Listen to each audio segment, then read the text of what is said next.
Hello guys, இந்த T20 world கப்ல வந்து பிளேயர் ஆஃப் தி டோர்னமெண்ட் வந்து வேர்ல்ட் டிசர்வ் சஞ்சு சாம்சன் தான். அவரோட ஸ்டோரி வந்து எல்லாருக்கும் வந்து ஒரு பயங்கர இன்ஸ்பிரேஷனா ஸ்டோரியா இருக்கும். T20 வேர்ல்டு கப் ஸ்டார்ட் பண்ணும்போது வந்து டீம்ல இல்லாம அவர் டீம்ல எடுக்காம அப்படி இருந்த சுச்சுவேஷன்ல ஜிம்பாப்வே கூட ஒரு சான்ஸ் கொடுக்காங்க. அதுல சூப்பர் நாக் ஆடி ஒரு நல்ல ஒரு ஸ்டார்ட் கொடுத்து அதுக்கப்புறம் மஸ்ட் வின் கேம்ல வெஸ்ட் இண்டீஸ் கூட சிங்கிள் ஹேண்டடா டீம் எடுத்துட்டு போய் ஜெயிச்சு கொடுத்தாரு. அதுக்கப்புறம் அடுத்த செமிஃபைனல்ல அதுலயும் ஒரு 89 ரன் அடிச்சாரு. சரி, செமிஃபைனல் அடிச்சாச்சு, ஃபைனல்லே ஒரு 89 ரன். இந்த செமிஃபைனல் ஃபைனல்ல வந்து 100 அடிக்கிறதுக்கு பயங்கர சான்ஸ் இருந்துச்சு.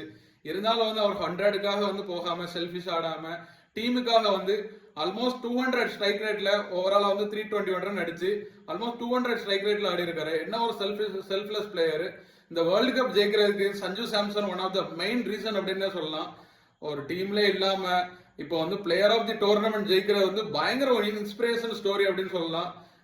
இனியாவது வந்து சஞ்சு சாம்சனுக்கு வந்து ஒரு கிரெடிட் கொடுத்து அவரோட ஸ்பாட்டை வந்து வேல்யூ பண்ணி அவரோட டீம்ல இருந்து டிராப் பண்ணாம இருப்பாங்கிறது தான் வந்து எல்லாரோட ஹோப்பும் கூட. இது ஒரு பிக்கெஸ்ட் லெசன்னே சொல்லலாம் எல்லாருக்குமே. சரியான batting, super classical batting performance.